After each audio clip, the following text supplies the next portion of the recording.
al pie del cañón, listo para comenzar su actividad. Dentro de un rato se va a Ciudad Bolívar, en fin.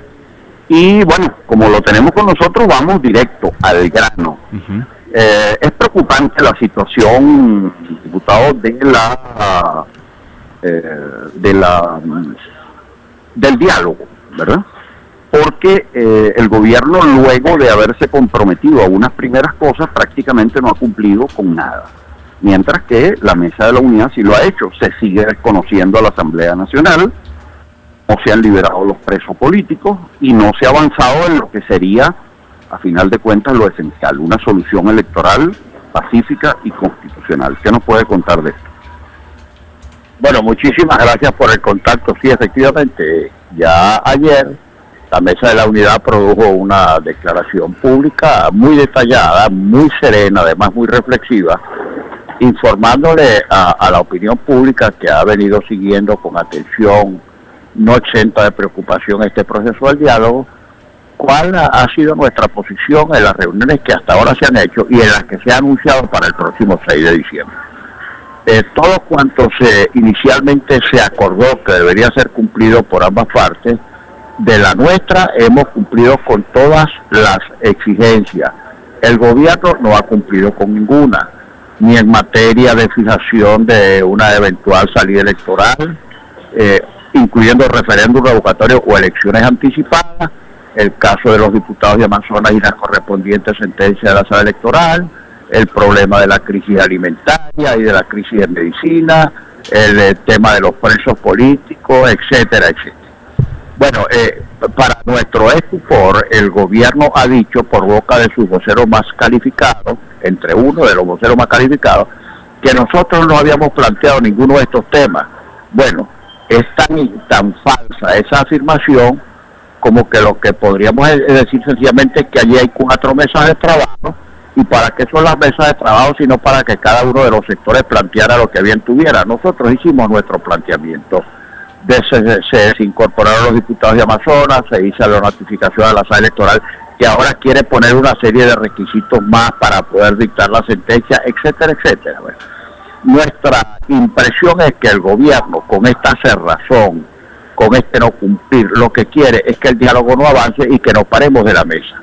Así las cosas, hemos dicho que vamos a reunirnos, vamos a ir a la reunión del CEN siempre y cuando de aquí allá el gobierno cumpla con lo que se comprometió. Ese es, a fin de cuentas, la perspectiva que tenemos por delante. Si de aquí al 6 el gobierno cumple con lo que se comprometió, continuamos trabajando todas las materias que sea necesario tratar en esa mesa.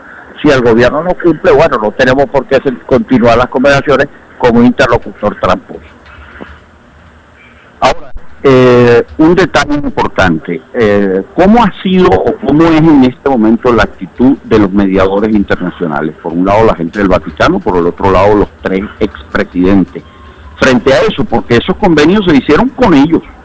Ellos son de alguna manera como los garantes, pues, de esos convenios, y ahora se ve que el gobierno no cumple. ¿Cuál es la actitud o cuál es la opinión que tienen ellos a ese respecto?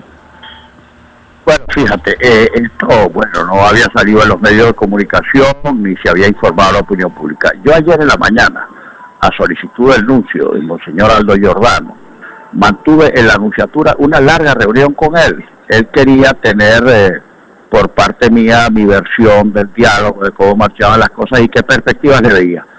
Yo fui muy crudo y muy sincero con él, sobre todo porque para nosotros la respetabilidad del Vaticano, su presencia exigida por nosotros como mediadores en este complicado proceso, exigía y sigue exigiendo que ellos tengan, además de lo que se hace en la mesa, la impresión que tiene cada uno de nosotros de las posibilidades, cómo estamos viendo el diálogo, y más allá del diálogo, la situación del país. Yo fui muy crudo y muy sincero con él. Ahora, en términos generales, yo diría que el papel de los mediadores, ellos han hecho un esfuerzo grande por aproximar a las partes.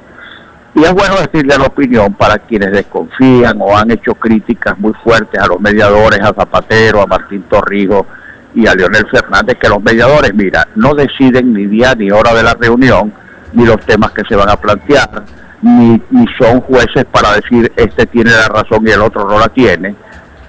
sino que simplemente son facilitadores y actúan como parte de buena fe y han hecho un buen papel. Yo diría que se han empeñado muy a fondo, pero para ellos la situación no es fácil, y ellos están conscientes además que quien no ha cumplido es el gobierno. Claro, ellos lo van a decir públicamente, la oposición ha cumplido y el gobierno es tramposo. Ellos no van a hacer ningún pronunciamiento, pero en su labor de mediación saben quiénes han planteado los temas con crudeza, con sinceridad y con buena disposición, quiénes han cumplido con su parte del compromiso y quiénes no. Y esa impresión ellos la tienen, y sin que en ningún momento vayan a decirlo públicamente, pero ellos saben qué es lo que está pasando. Mira, ayer nomás abrimos la sesión de la Cámara y más o menos a las 4 de la tarde José Simón Calzadilla y yo nos retiramos del presidium para que siguiera manejando la sesión el diputado Enrique Márquez, porque nos veníamos aquí al Estado Bolívar. Y cuando regresamos a mi oficina, que bajamos, allí estaba Martín Torrijos esperándome, junto con Mauricio Dorfer, que es el secretario operativo de la UNASUR. Bueno, y ahí tuvimos una larga conversación muy cruda y muy sincera. Estaba también Julio Borges, José Simón Calzadilla y otros compañeros de la unidad, y ahí le planteamos otra vez en concreto cuál es la situación que él verdaderamente conoce. El gobierno sigue exigiendo requisitos sobrevenidos, sobre todo en el caso de los diputados de Amazonas, porque en definitiva no quiere decidir, y si decide algo es para que el gobierno siga teniendo la situación amarrada a su favor. Muy bien, ahora hay un par de temas adicionales. La unidad misma, una condición sine qua non para seguir avanzando es que exista la unidad de la oposición, mientras que en el gobierno, aunque un poco más, no sé si con sordina, pero a veces no tanta sordina, se siente la enorme diferencia de intereses entre grupos, que a lo mejor es parte de lo que está torpedeando también algunos de los acuerdos, posiblemente. No sé cuál es la visión que usted tiene sobre estará en actividad. La unidad democrática es demasiado importante que siga la unidad. ¿Cuál es su visión a ese respecto? Bueno, sí, es así exactamente como tú lo planteas, ¿no? En la unidad tenemos diferencias de criterio, a veces diferencias estratégicas, pero siempre nos ponemos de acuerdo y todos actuamos unidos, y no porque lo digamos nosotros, sino porque los resultados concretos que se producen son producto de la unidad. Por ejemplo, el resultado de las elecciones parlamentarias, cuando fuimos a escoger los candidatos, la tarjeta única, el comando único, etcétera, tuvimos muchos problemas, muchos inconvenientes, pero al final nos presentamos con una sola tarjeta, unos mismos candidatos en 67 circuitos de 24 listas. O sea, una demostración suprema de unidad, y por haber dado esa impresión y esa sensación fue por lo que la gente votó confiadamente por la tarjeta de la unidad. Ha visto también el país, Venezuela entera, cómo hemos actuado como un bloque en la Asamblea Nacional, defendiéndonos casi en situación de legítima defensa frente a los acosos del gobierno desde adentro y desde afuera. En fin, el acorralamiento de la Asamblea por parte del gobierno, que no se resigna, que perdió y que por primera vez en 17 años no controlan el Poder Legislativo, y ni lo van a controlar. Ahora, en el caso del gobierno la situación es más complicada. Te voy a poner un solo ejemplo. En materia de liberación de presos, nosotros señalamos varios nombres. Entonces, lo primero que hay que ver es quién es el carcelero del preso tal. Por ejemplo, si pedimos la liberación de John Goycochea, para poner un caso, hay que ver quién lo mandó a poner preso, si el preso es de Nicolás, o si es de Diosdado, o si es de Tarek El Aizamí, o es de Jagua. Entonces, una vez que el carcelero da el visto bueno, es cuando se comienza a considerar por parte del gobierno la eventualidad del preso, de la libertad del preso. Y así, entonces muchas veces entre ellos dicen, bueno, pero ¿por qué el gobierno va a entregar mi preso cuando hay otros presos que se pueden entregar? Entonces, en esa complicada negociación entre ellos mismos, eso dificulta mucho, porque no tienen ni unidad de criterio ni unidad de acción. Ese es uno de los problemas más graves que confronta el diálogo.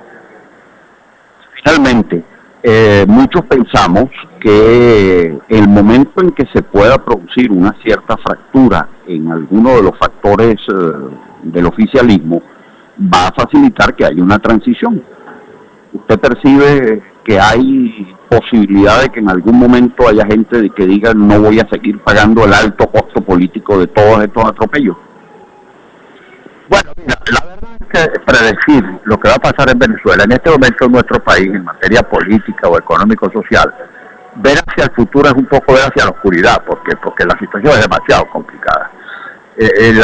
Por ejemplo, para ponerte un solo caso, el agravamiento de la situación cambiaria, el estallido del precio del dólar, ya anda por 4.300 en las primeras operaciones que se hicieron hoy en la mañana, es una cosa verdaderamente patética que está condenando a los venezolanos a una situación misérrima, cada día peor. Ahora, por supuesto que la gente comienza a dar de vueltas a la cabeza. Yo no entiendo la transición, sino como una posibilidad que se puede producir si hacemos el revocatorio este año, porque tendríamos una elección presidencial en 30 días para que el presidente electo complete lo que le resta del periodo a Maduro, o incluso un referéndum el año que viene, si es que se diera el año que viene, lo cual significaría que el vicepresidente elegido a dedo por Nicolás terminaría su periodo. O puede darse también una situación de elección general anticipada, si lo convienen ambas partes. Ellos han dicho, no, que eso no está en la Constitución. No, por supuesto que no está en ningún artículo de la Constitución, pero si ambas partes, gobierno y oposición, se ponen de acuerdo en buscar una elección general para salir de esta crisis, bienvenida. Yo creo que sería una excelente propuesta. Pero el gobierno no quiere elecciones de ningún tipo, ni elecciones generales anticipadas, ni referéndum revocatorio este año, ni referéndum revocatorio el año que viene. El gobierno lo que hace es patalear, trampear, hacer cualquier vagabundería para mantenerse hasta el último día. Por esta gira que va a tener estos 3 días aquí en Guayana. Sí, por supuesto, el mensaje, mira, yo siempre le digo a la gente que pese a toda esta tragedia, esta angustia, esto que la gente dice, bueno, yo no puedo esperar más porque no tengo con qué comer, y uno lo entiende perfectamente. Hay que decir a la gente que no nos podemos rendir, porque si nos rendimos lo hemos perdido todo. Y si no nos rendimos, al menos tenemos la posibilidad de que podemos seguir luchando para salir de esta tragedia que está acabando con Venezuela. Hay esperanza, hay futuro, eso sí, eso no nos va a caer del cielo, tenemos que seguir luchando.